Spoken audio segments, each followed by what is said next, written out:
৬৩৯ কোটি ১৫ লাখ রুপিতে কেনা হয়েছে ১৮২ ক্রিকেটার। ১০ ফ্র্যাঞ্চাইজি টুর্নামেন্ট চলবে প্রায় ২ মাস ধরে। এমন একটা লিগে নিশ্চয়ই তাড়াহুড়ো করতে গিয়ে লোকসানে পড়তে চাইবে না আইপিএল কর্তৃপক্ষ। তাই তো বুঝে শুনে টুর্নামেন্টের দিনক্ষণই বদলে ফেলল বিসিসিআই। এবছরের ১৪ মার্চ থেকে শুরু হওয়ার কথা ছিল আইপিএল, কিন্তু বিভিন্ন হিসাব নিকাশ কষে ভারতীয় ক্রিকেট বোর্ড দেখল বড় লোকসান হতে পারে। তাই তো জনপ্রিয় টুর্নামেন্টের সূচি বদলে ফেলল তারা।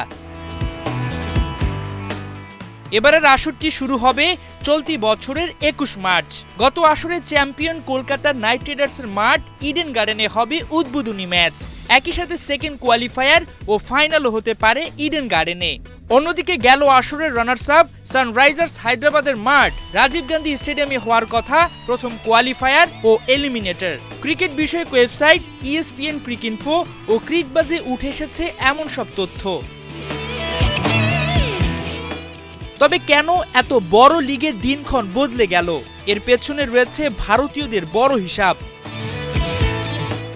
৮ দলের চ্যাম্পিয়ন্স ট্রফি শেষ হবে ৯ মার্চ।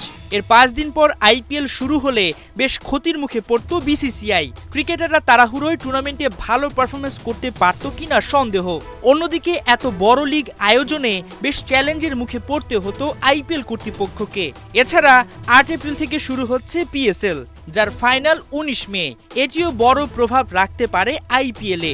তবে এসবের বাইরে টুর্নামেন্ট পেছানোর সবচেয়ে বড় কারণ টিআরপি তথা আইপিএল এর বড় আয়ের উৎস দর্শক। ঠিকঠাক আয়োজনে গলদ হলে দর্শক কমে যাওয়ায় লোকসান হতে পারত।